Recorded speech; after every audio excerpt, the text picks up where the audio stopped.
Hello and welcome. This is the Zen community of Oregon, making the teachings of the Buddha Dharma accessible to support your practice. New episodes air every week.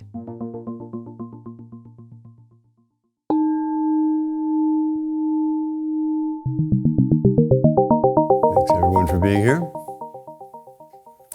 The purpose of Dharma is to help people find meaning in their life and to reduce suffering. So when we're talking about any topic, that's the intention. And one of the especially important parts is that we have a big view. So a few days ago we had a national election, as you all know. We cast our vote for the candidate we hope would have the best effect on our lives, as everybody else did. And some people were elated with the outcome, and some people were devastated. Some people's fears were enormously relieved. Most of the country's fears were greatly relieved, and some people's fears were really stoked. Some people are ready to flee the U.S., and some people invested a lot more money in the stock market, and it started booming, made it surge. And some people looking at all the candidates' past actions say the world is going to become a much more hostile, less friendly, more punitive, defensive place. And other people feel that now there's hope for stability and economic progress.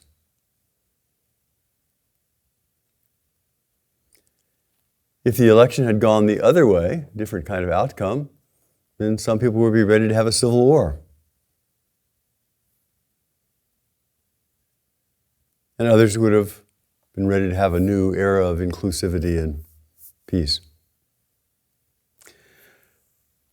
So as practitioners, as people who are interested in the nature of truth, as people who aspire to peace, wisdom, loving kindness, the relief of suffering and liberation, how do we meet these circumstances?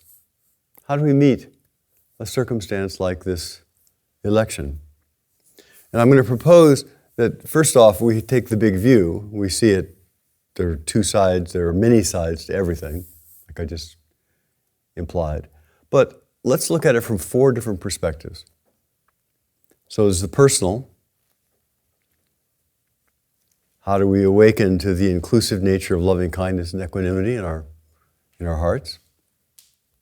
How do we reduce our personal suffering? Two, to come to an intelligent understanding of what's going on, of a situation that causes as much as the mind can do. Three, to respond in a manner that's in accord with our life, with our values, with what's important to us. And then four, to help others find personal meaning, equanimity, wisdom, and to help encourage others to find a relief of suffering and be engaged in meaningful activity. So let's consider these four: the personal, the rational, the responsiveness, and the benefit of others. So from a personal perspective. In case you didn't know it, fear is suffering. Anxiety is suffering. Anger is suffering. The more afraid we are, the more angry we are, the more fearful we are, the more anxious we are, the more we suffer. And the more we suffer, the more angry and fearful and afraid we are, the more we begin to react to our friends, our neighbors, our families, our jobs, our relationships.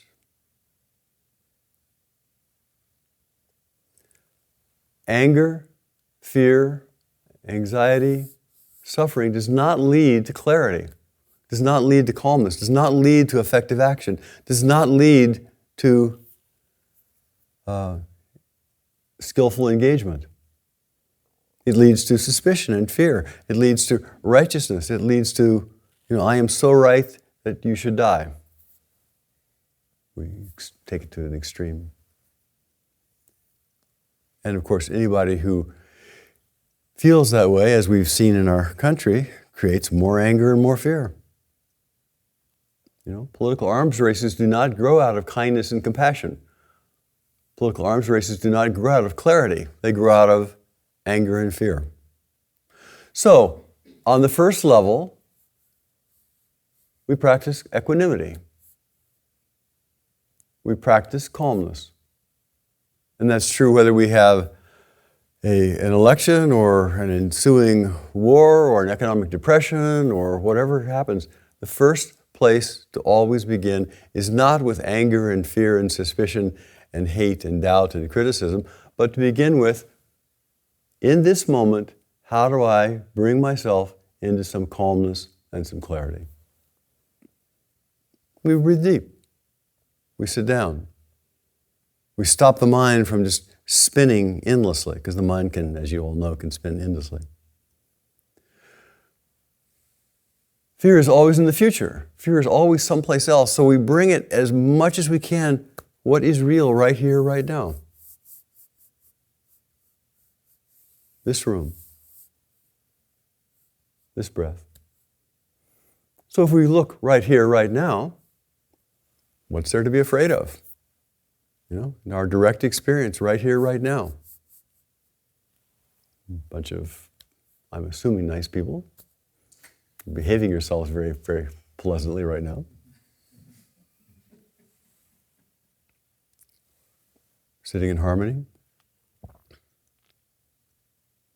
So, sitting in this moment, relaxing on the out breath, bringing our nervous system into equanimity, calming down, relaxing on the out breath, dropping the fear of possible futures.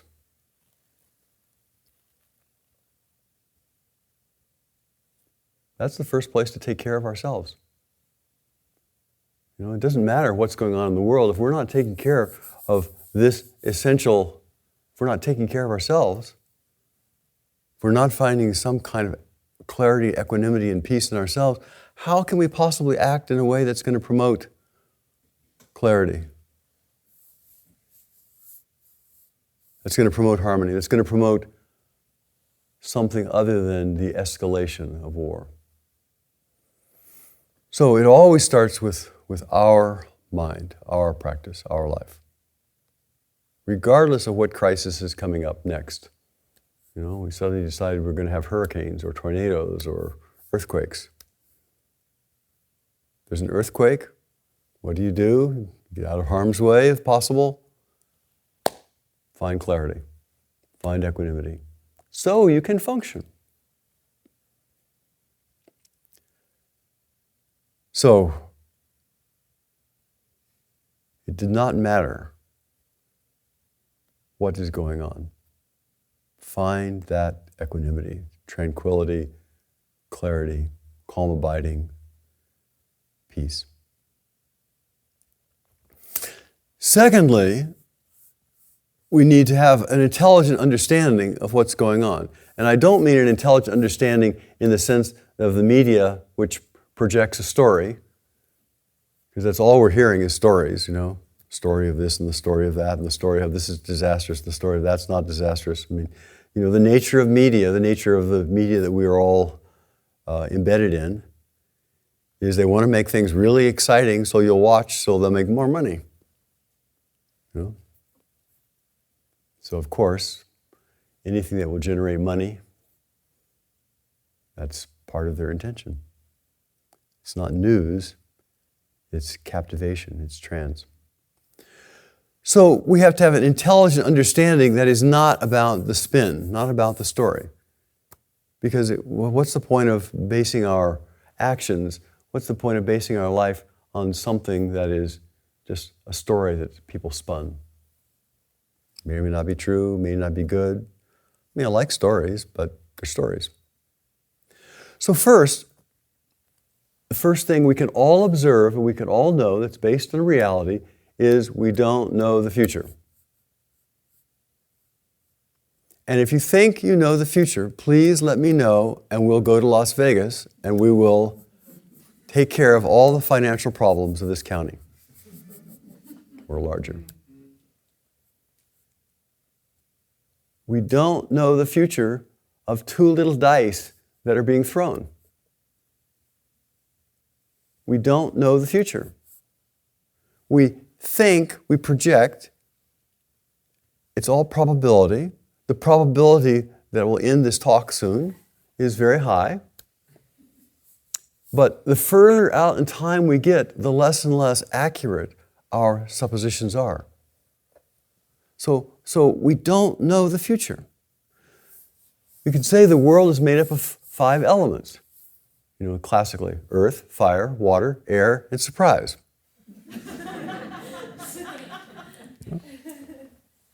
It's an element of the future. Surprise.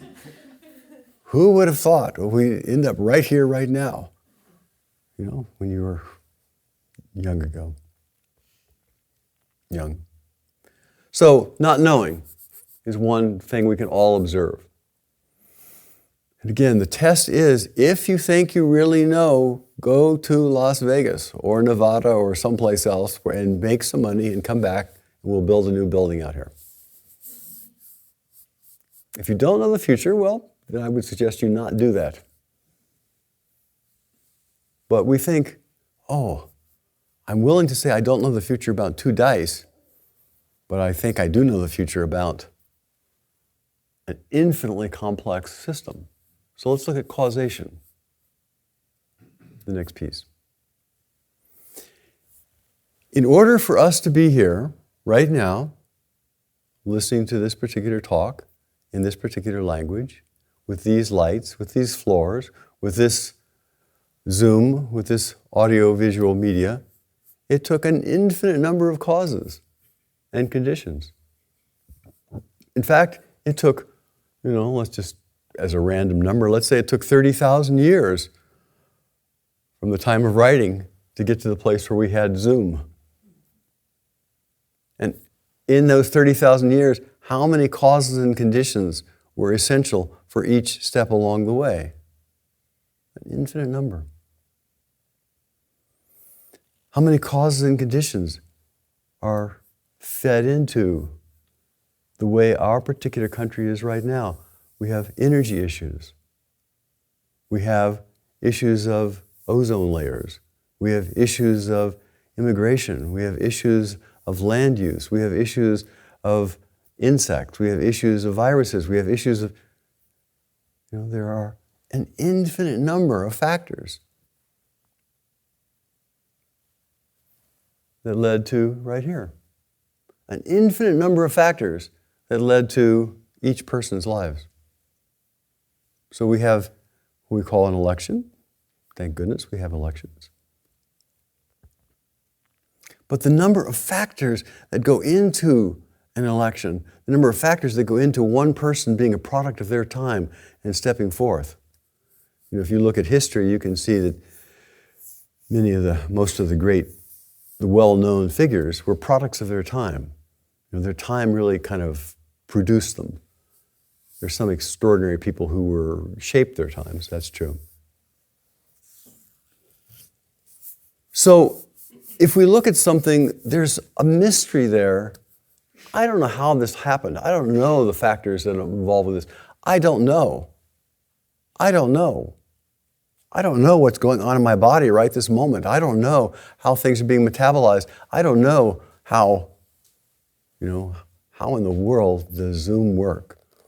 I'm just sitting here talking and there's something happening someplace else over there, and it goes through lenses and it goes through electronic impulses and it goes into satellites and it goes around. It's such a mystery. So the next place that we go is, first off, we don't know. The second place, infinite number of causes. And we can spin a story about some of those causes. And, I love stories. But they're always partial. Always partial. Third way of looking at this rationally is the first noble truth of Dharma is every life has got challenges. Right? Dukkha. Every life in this room, every life in the planet has got challenges. That's just a given. Now, if we have challenges, we have two basic approaches. We can either learn from them and grow wiser, or we can collapse and become victims. Many more options. I'm just bifurcating it for the sake of the talk. Every time we have a challenge is a possibility for us to expand our understanding. Every time we have a challenge is a possibility for us to become more creative. Every time we have a challenge, a possibility for us to find and rouse inner resources which we had not yet had to tap. Every time we have a challenge, we have the ability to turn that challenge into wisdom and even loving kindness. And without challenge, my experience for myself is when I go through those periods where there's a little challenge in my life, I like to go to sleep. Or, do whatever kind of activity is sort of easy and normal. But whenever I have challenge, suddenly I have to find different resources. I have to become someone stronger. I have to become a better person, a wiser person. So, challenge is good for us. If we have the orientation that I can learn from everything, I can become wiser from anything. If I want to become a person of loving kindness, we don't become people of loving kindness when everything is going well. We become people of loving kindness when it's hard to love, and we still want to. So the next part of reality is, we got challenges and we have the opportunity to meet them. And if we meet them skillfully, then we become clearer, wiser people. And when we are clearer and wiser people, we affect the people around us. We affect our communities. When we don't, and we collapse into poison, that too affects our people. The fourth way to rationally look at this is just how the world is made. How many governments have risen and fallen the last 30,000 years? How many civilizations have risen and fallen? One figure I saw was 38, but that may be just an arbitrary figure. Things rise and fall, things come together and come apart. That's just the way the world is made. The way the world is made is, if we are born, we are going to die. That's just the way the world is made. It's not good or bad or indifferent. It's not right or wrong. It's just the way the world is made. The way the world is made, there are easy times and hard times. Things go up and go down. Just the way the world is made. So when we say, well, just the way the world is made, we can either rail against the way the world is made, or we can say, okay, I can surf. And we begin taking lessons in surfing. How do I hit the high waves, hit the low waves, and how do I just keep going without being flooded? This is part of just the way the world is made. So, from a rational perspective, we say, okay, there's things I can learn here, there's things I can grow from here. I've got to accept that things are easy and hard, that there are hurricanes and there are sunny days. I prepare differently for hurricanes than I do for sunny days, but just the way things are. 3, I'm still talking about the 4 ways of meeting crisis, challenge, in this case, this particular challenge. So the personal, the rational, the cognitive understanding. Now 3 is, how do we respond? So we can only respond with these hands now. We can only respond with our life doing what we feel is important with our mouth, our body, our mind, right now.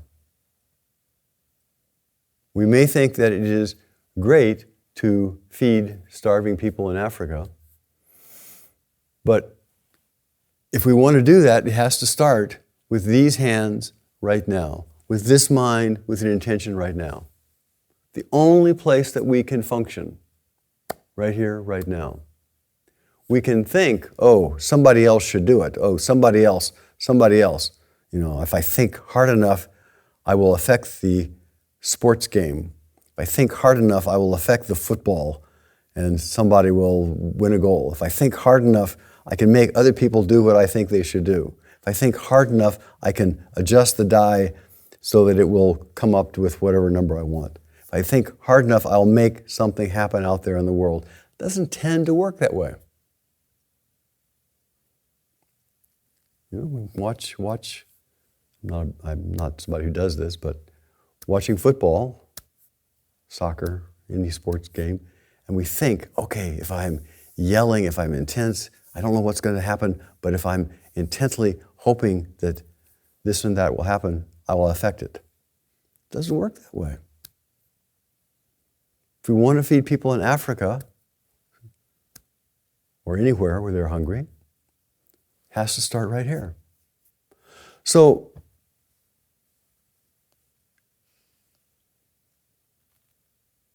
when we come up with a crisis, we have to think, okay, here's a crisis, here's something that is not skillful, who is leading to harm. What do I do now?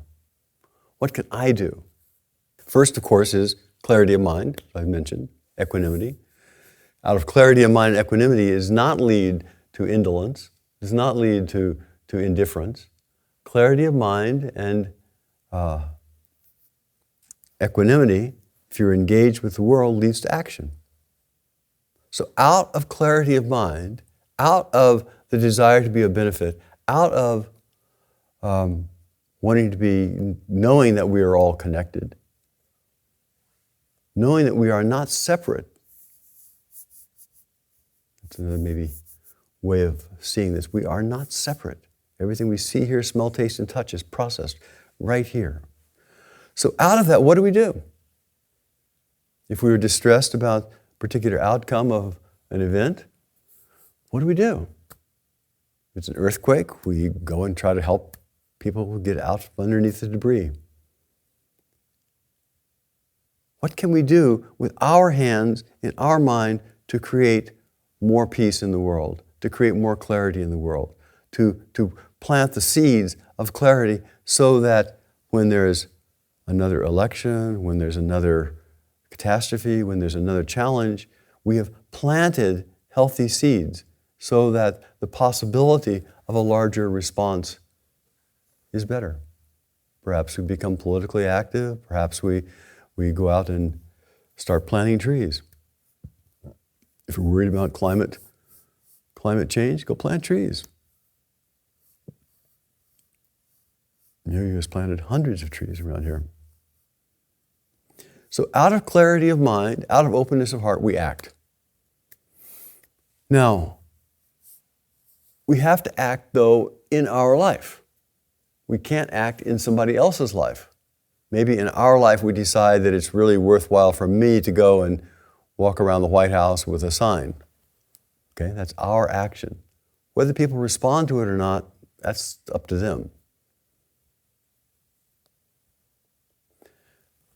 And the fourth is, if we find some degree of peace, of stability, if we find some degree of clarity, if we find ourselves motivated to act in a way that is healthy, in a salubrious manner, if we find ourselves able to act in a way that is a benefit, and hopefully that benefit will ripple out, if we find ourselves able to act in that way, then how do we help others? How do we help others find peace? How do we help others find clarity and not just be spinning around in anger and anxiety, but find peace and clarity and then help them engage in effective action?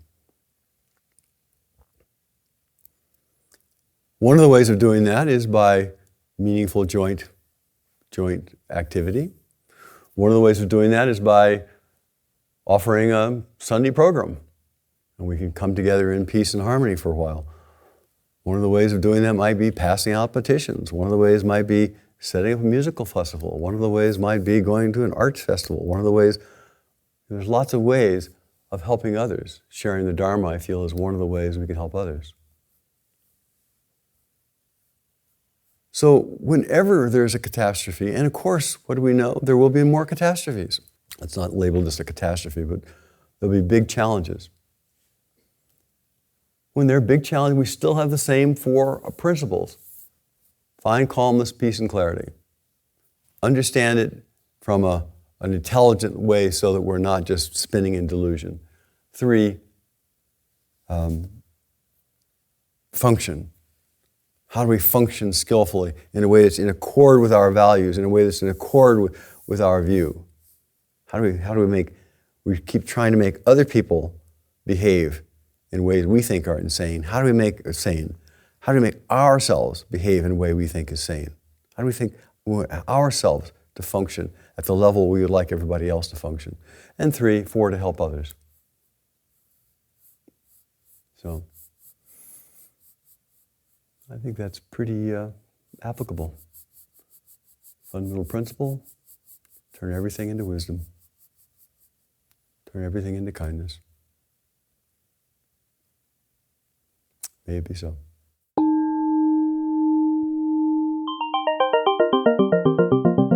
Thank you for listening to the Zen Community of Oregon podcast, and thank you for your practice. New episodes air every week. Please consider making a donation at zendust.org. Your support supports us.